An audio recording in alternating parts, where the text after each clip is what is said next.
Hello everyone, and welcome back to Eternal Brews. This is our first Eternal Brews of the new Omens of the Past set, and my goodness, are we excited to get things started. Today we're going to be talking about grief roaches, a little bit of fun stuff that I cooked up a while back, which is to say yesterday, because Omens of the Past has been out for one day, and I am really excited to share it with you. One of my favorite things about the new set, there are many, but the premium sets have been reordered. So now when I have a mix of premiums and non-premiums, which I often do because I disenchant my non-premiums so I can craft premiums, it no longer creates duplicates. So now I have like a clearly readable list that people can see, and I'm really glad for that because I get a lot of comments on that, and it was like, well, I can't actually change some of these cards.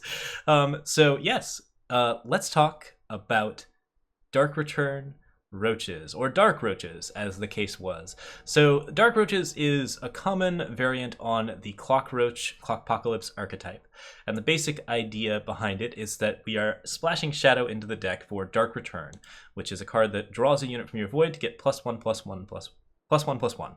So with Crown of Possibilities, as we've talked about many times before, units you draw gain a random skill. Dark Return allows you to draw Clockroaches from your void. They will echo. Both copies will get a copy of the same skill, which is really just quite effective.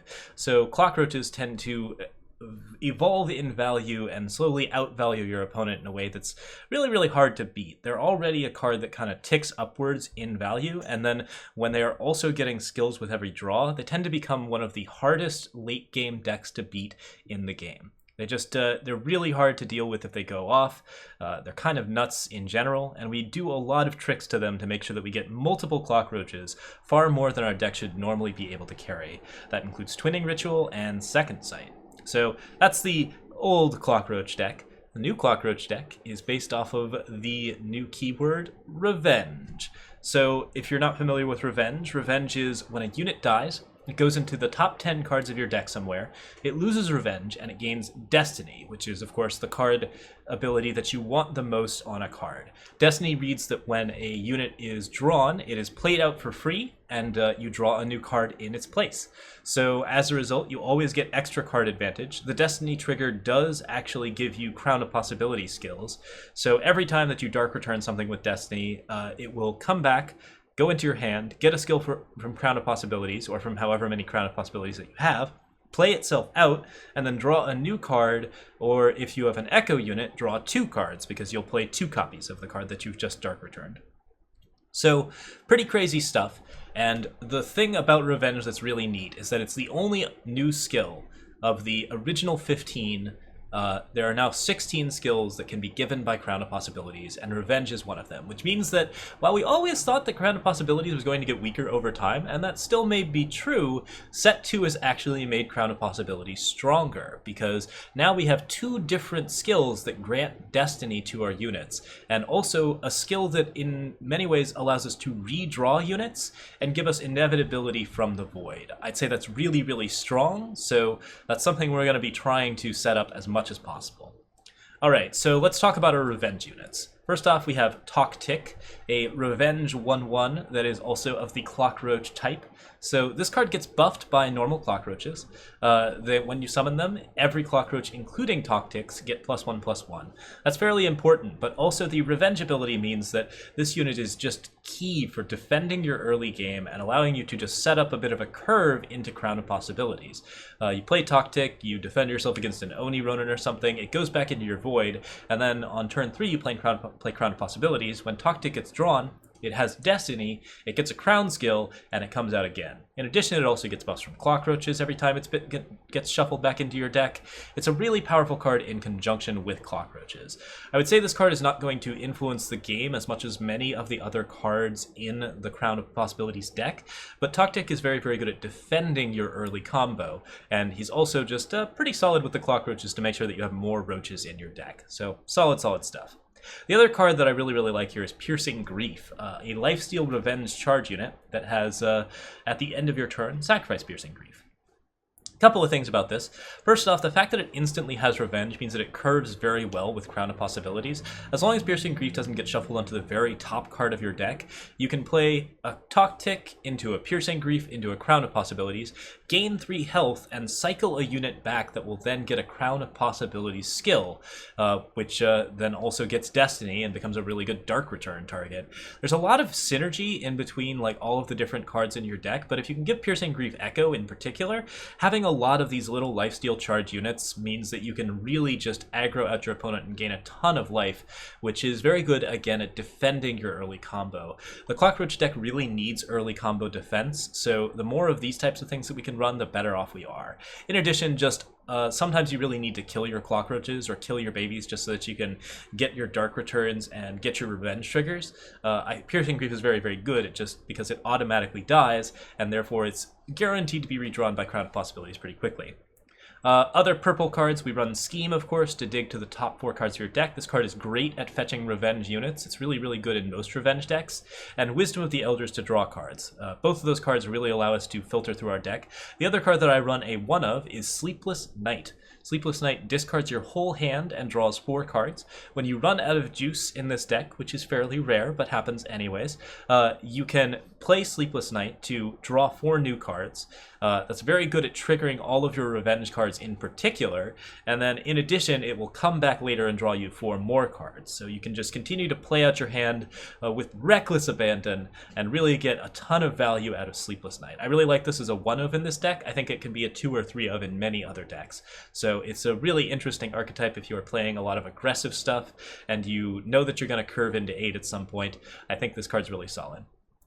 Second Sight, Twinning Ritual, and Nesting Avisaur all give us ways to extra draw Clockroaches and trigger multiple Echoes and multiple Crown skills. That is just the core of the Clockroach deck, so always be running those if you can. And Nesting Avisaur also has that nice discount. We run 2 of them here. I like this card in and out. I swap the Swear of Vengeances for it when I feel like it, but I think that it's nice to have a few extra units here to defend your board, and to defend your board against flyers in particular, so pretty strong stuff. All right, let's go into a couple of games, and we'll talk about the deck a little bit more. All right, our next opponent is Sojin, or our first opponent, as the case may be. We'll go for Seat, Crown, Twinning Ritual. This is pretty solid, but I have to draw 2 power to make it work. I don't think that's reasonable, so we're going to try and just throw this back. And we get something a little bit better to play. I can put this Piercing Grief into play and get a little bit of health gain. I can play Tock Tick early, which is nice. Tock Tick is a good, like, sort of early defensive unit. Oh, and I can Twinning Ritual stuff, which I probably won't until I have had a chance to basically scheme for a Crown of Possibilities. But if we can get something going on, that'll definitely be worth it. Alright, so Piercing Grief is essentially gain 3 life here, and then gain 3 life again later. I could Twinning Ritual it just to make more Piercing Griefs. That's not a bad idea, but I think I want to try and dig for Crown here, so we'll see what we can do. So there we go, we got a 3-1 with Destiny coming out. We'll see if it can defend against some of the token-oriented stuff that he's got going on. Alright. And now I want to play a Seat of Wisdom and Scheme. Piercing Grief and Swear of Vengeance are both really good cards here. I'll probably go for the Piercing Grief because, well, it draws me a new card, gets me a little deeper into my deck, and yep, there's the Clockroaches. So we just dug, you know, like 4 cards deep, or 5 cards deep for the Clockroaches, and that feels pretty good. Get a bunch of damage here. And next turn I can Twinning Ritual and start throwing out Clockroaches. I should have actually left the Tock Tick behind as a defender, but looks like that worked out fine.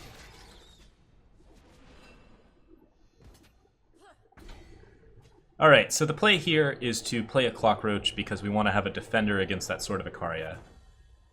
And also because Dark Return is pretty cool here.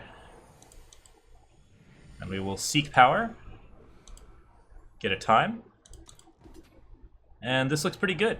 I can Clockroach, I can Dark Return this Clockroach to get a pair of bigger Clockroaches.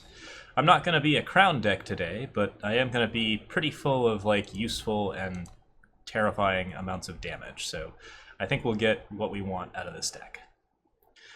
Now, Twinning Ritual Clockroach is just as efficient as Dark Return Clockroach in this instance. I will leave some extra power up if I do it this way, but I think Dark Return is better here because we want to pull these Clockroaches into our hand before we start playing Clockroaches.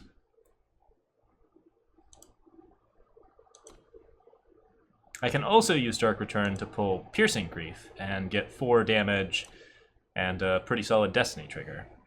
So if I wanted to, I could Twinning Ritual here instead of Dark Return Clockroaches. Oh, we found Crown of Possibilities. Okay. I think with Crown of Possibilities we can afford to take a break here, and we're going to Dark Return. Do we want to get a Piercing Grief this time, or a Clockroach? It's really a tough call. I would say that Clockroaches are probably the better option, although Piercing Grief is really fun here. Yeah, we're going to focus on building the board. So our flying Clockroaches should be pretty good pressure, and they'll block Ikaria, which is important because this is a deck that runs Ikaria. Attacks for 2. I think this is like Ikaria Gold, as they call it. Safe travels, friend. Which is to say, a lot of small dudes, and then like some nastier stuff later on. The praxis awakens. Alright, got our Destiny Aegis Tock. Might just kill it here. I'm gonna Twinning Ritual this. Get a flying quick draw Clockroach. Go ahead and play that down. We have a really nice Lightning Storm available as well. So a lot of things going well here, I would say. You've run far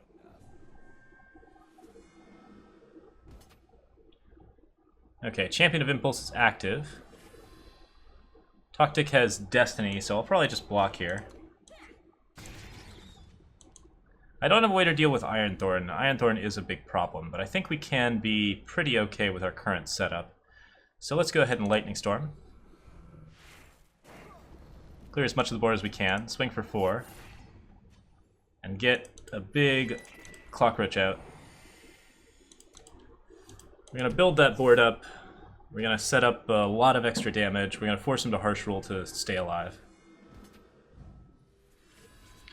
Champion of Impulse, pumping him as well. At this point, he needs to hit 2 more strikes of the...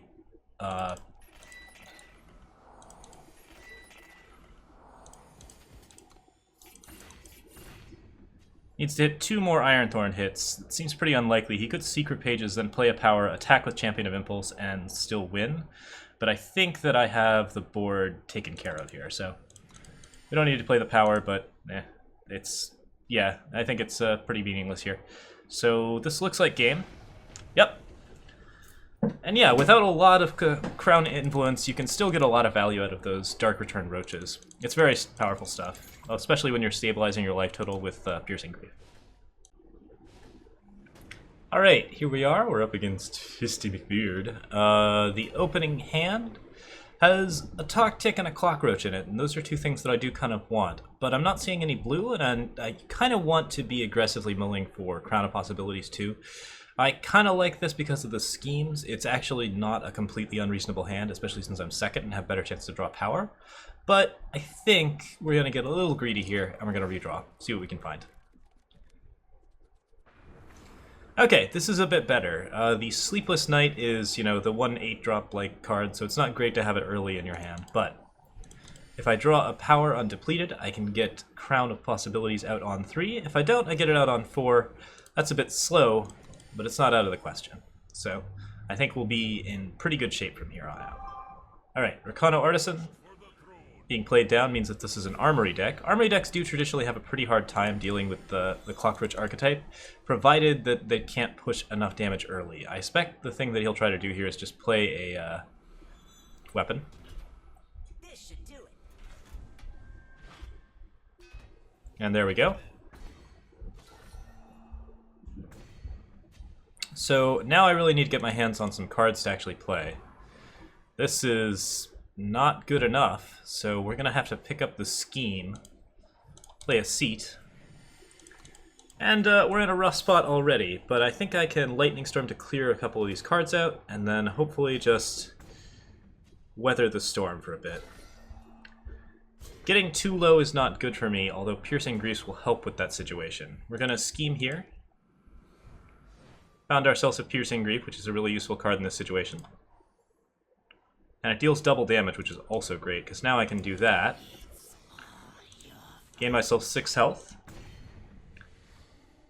Knock the weapon out, so that prevents War Cries, and I have a Revenge unit waiting in my deck, in addition to Lightning Storm. So that looks pretty good.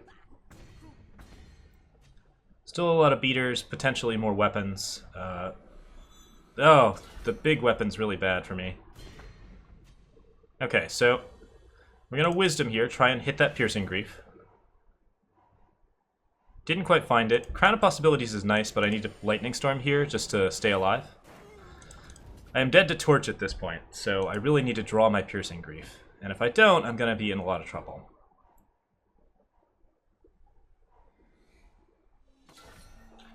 So 6 there, and if there's a Torch, we die. There is no Torch, but we're still dead. Didn't quite get there. Sleepless Night would have done it. Rise up or be cut down. So that'll be game. And yep, that sometimes happens. The deck is not super reliable, but we'll go ahead and mark it as something that does occur. So, all right, next up. We have a hand with a Crown and a Clockroach in it, so really no reason not to keep this. The especially nice thing about Piercing Greave is that it curves very well with Crown of Possibilities, which often doesn't have anything to do on 2 because you want to save those Second Sights and Twinning Rituals for after Crown. So with Piercing Greave, you can play a Piercing Greave, attack with it, get your lifesteal, and then put it in the void or in the deck so that you can draw it later with a Crown skill. And all of that doesn't interfere with your overall Crown plan. It feels totally natural.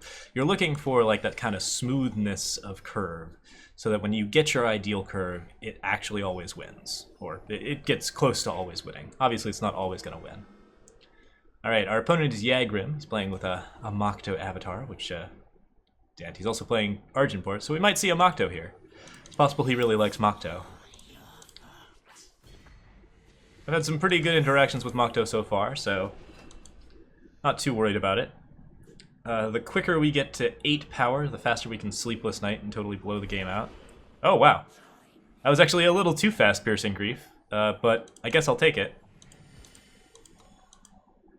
If I had a Swear Vengeance here, I could Swear Vengeance and put it back in, but unfortunately, Piercing Greave will just have to get his 6 damage, and then we will Crown. Okay. So now I need to draw Twinning Rituals, more units, or Second Sights. I can't draw... Like, more Clockroaches is also good. I think pretty much any draw is probably good for us here. As long as it's not power, and even power leads us towards Sleepless Night, which then gets us a full set of draws. So I think we're feeling pretty okay. But I can't really play this Clockroach because I need to hold on to it in case I get a Twinning Ritual or a Second Sight. Fortunately, my opponent's playing a deck that seems to have some slow control elements to it. Those decks typically aren't very good against Clockroaches because Clockroaches is basically just the ultimate late game position. There are some exceptions. You can get Rain-a-Frogged. A Zindel's Gift can sometimes blow you out a little bit too much. I think there are some issues that you have to deal with, of course, but overall, it looks pretty strong when you set this kind of stuff up. Now, Tock has a +1/+1 from the Clockroach that we played. This Clockroach here is something we could play to give Tock a little bit more damage, but I really just want it back in the void so that I can put it in my deck and draw it again and get more skills. Okay. Wisdom of the Elders is great. The best draw is 2 draws, you know? And now we've got Sleepless Night next turn if we draw a power. I really just need to draw anything other than a Swear Vengeance. Oh, that's pretty cool. Okay, so we'll Permafrost here. I don't think that I can use the killer, so... And I kind of want to play this Clockroach just so I can Swear Vengeance. I probably should because I'm going to Sleepless Night. I don't want to... Oh, I can't attack with it otherwise, so that's fine. So let's see if he kills this Clockroach, because then we can Swear Vengeance and get a pretty decent draw out of it.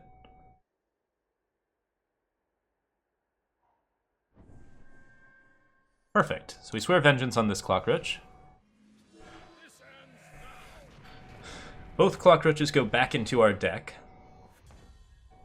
Oh wait, no, this one doesn't. It doesn't have revenge anymore. I could have sworn vengeance on that, but... okay, so now I play a power. I play Sleepless Night to discard my hand and draw 4 cards.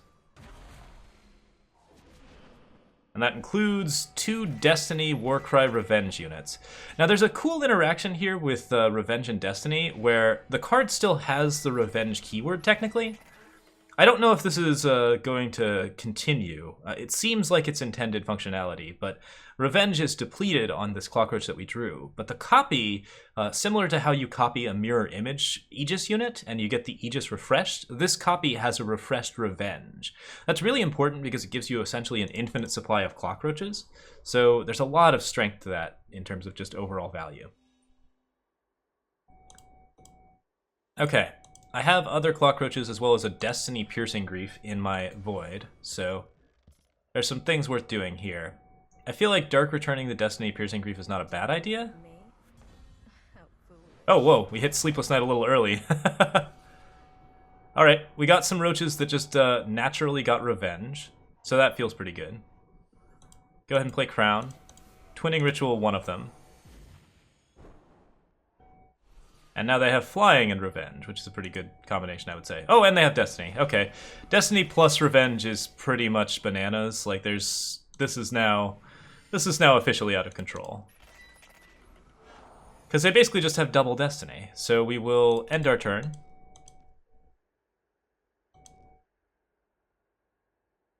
Like, they're destined to be played when drawn, and they're destined to go back into the deck when killed. It's very similar to the Unkillable Dream, like World Pyre Phoenix deck, except it's a little bit slower and a little bit more reliable because you're playing 3 colors. So, yeah, I think we'll just go ahead and block with like one of these. Actually, I'll block with 2 because there's probably a rapid shot. This one has Revenge. This one also has Revenge. Looks good. So no need to swear vengeance for our Clockroaches. Ooh, scary. Alright, well, I mean, all of these guys have Revenge, except for this one. So let's go ahead and swing with everything. We'll deal a bunch of damage, and we'll swear Revenge on this guy. And then I can play this Revenge Roach.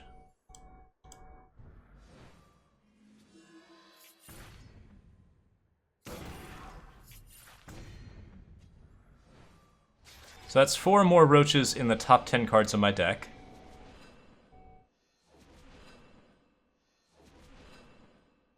And this one will buff all of them. Although I could have held on to that for Twinning Ritual or Second Sight.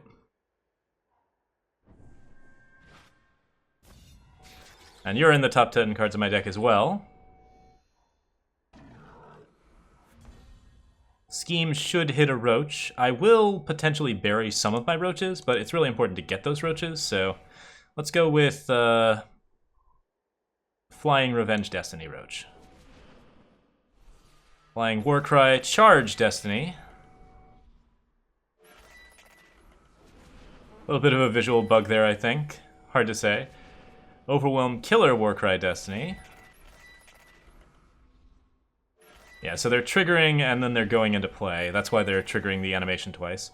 A 15-15 Endurance Quick Draw Tock. Yeah, that's a pretty good finisher. So we kill that. I guess we could potentially just win the game by attacking. No, not quite. We're a little bit short.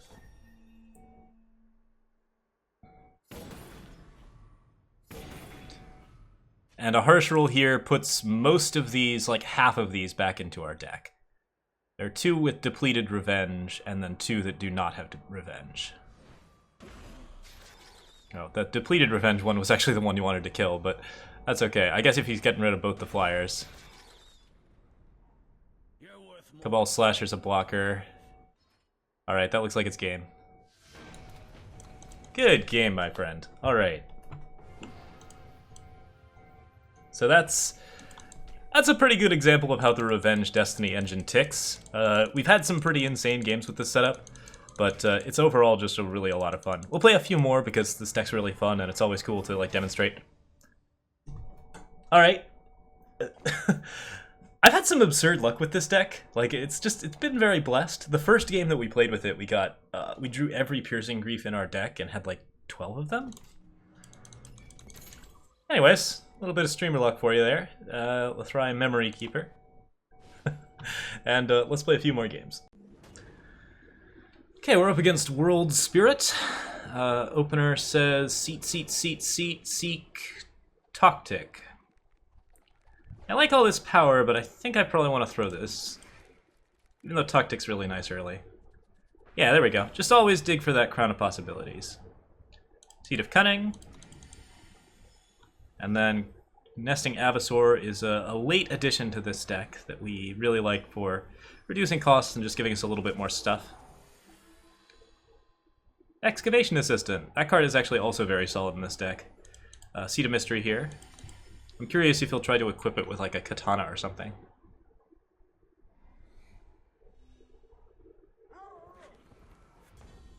Alright, Blink Wolf. The more of those that we see, the more we'll have to like Lightning Storm stuff out.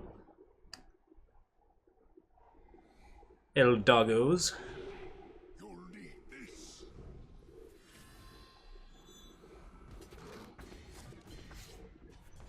I really wish that I could Lightning Storm and Scheme at the same time. I think in this case I'm gonna Scheme first. Dark Returns, Second Sight, another Lightning Storm, and a Seed of Wisdom, which is also really good. I'll take the Lightning Storm, I think. Amongst other things, I can just clear his board.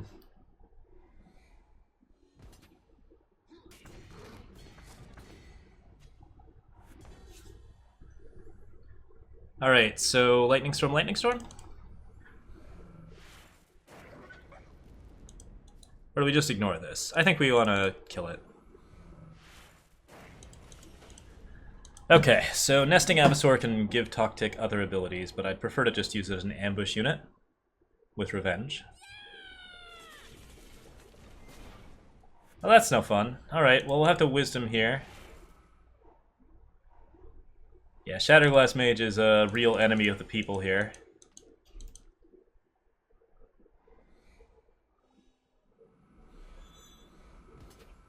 This deck looks very warp heavy. Ambush Tock. Play an Avisaur.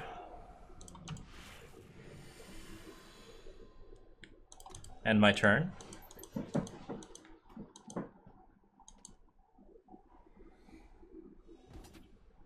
Shatterglass Mage, of course, presents damage that we can't really deal with in any meaningful way. Do I want to put this up? I guess, yeah. Prevent as much damage as possible.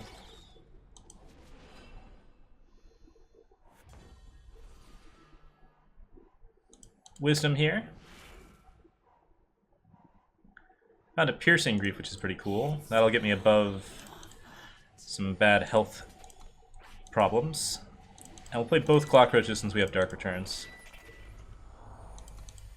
Also, the Tock is in our Void, so the Tock gets buffed. The Piercing Griefs are looking pretty good. Losing the Crown is a big deal, but it's not the end of the world. Obelisk is scary. Hipshot's pretty good, although we actually really wanted Hipshot to happen because Clockroaches. Nice, and we found the Sleepless Knight. That's really going to help out.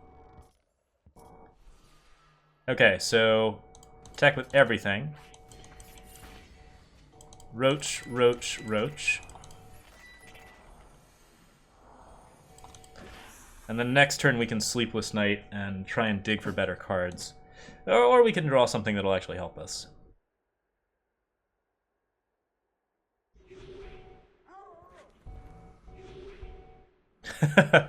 Alright, the Warp Train's starting. Brilliant Discovery for 4. He's got a similar amount of infinite value to me. I really like Warp decks. This is probably going to be our second Eternal Brew. Shatterglass Mage, I don't really care about right now. Probably willing to attack for 5 here. See if I can get the Shatterglass Mage block. Then we just block, block, block.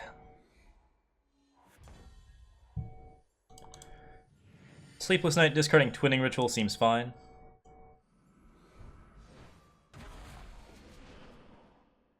Got an Ambush Tock that's a 6/6. And it has Destiny, which is important. Another 6/6 Revenge here. Probably swing for... I've got 7 damage here. I'll just swing for 5.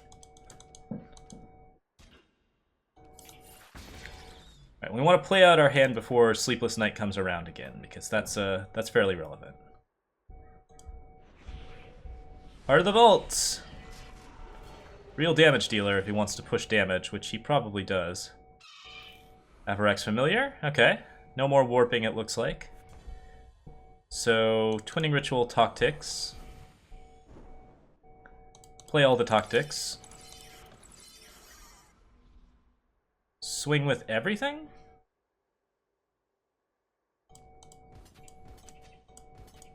Yeah, we need to push some damage to be sure.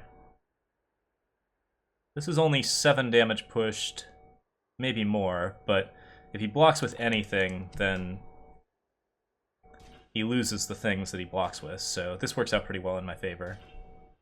There we go, yeah. Kill some warp units, get some damage, push a little bit, Seed of Wisdom, and now I've got Revenge Roaches to deal with the Vault. Not sure why this one's not showing the Revenge icon. More Hearts of the Vault, scary stuff. Second Obelisk's a big deal too. Okay, I didn't realize that Journeyman Armor played Spiked Helm. Alright, so we Sleepless Night again. Found our crown, which is really useful.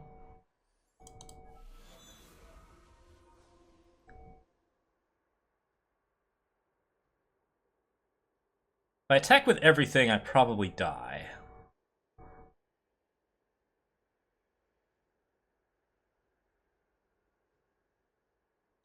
But I could attack for 4.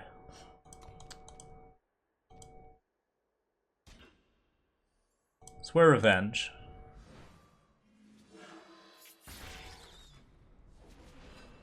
Scheme. Huh. More Clockroaches, more Avisaurs. Not the Revenge Roach I was looking for, but definitely some value there. And a big 7/7 flyer to end the game if I live to see the next turn, which I probably should. A 3rd Obelisk, okay. That's pretty scary. Looks like he's not warping all of the stuff off of his deck yet, so we can probably live with that. Let's say we just block, since I've got a 7-cost attacker? Yeah, I think that's right. 3 Revenge Roaches go in.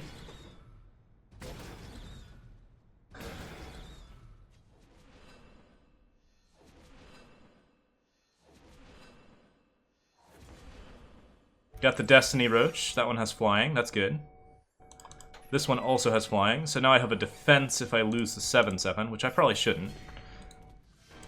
Now we got him. Good stuff, good stuff. Recovered from the Shatterglass Mage. Alright. That's about it then. Play 10 units with flying. Looks good. Stonepetter Heretic and Life Drinker. Cool. That's it for today's brew. We don't have any variants on the deck at the moment, but give us a little time. I'm sure we'll be seeing some more Clockroach brews up here soon. Thank you guys so much for watching. Feel free to like or subscribe if you liked this video.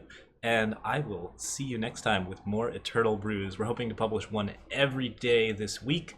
No guarantees that I can make that schedule, but I'm going to try my best. So see you then. See you next time. Have a good one.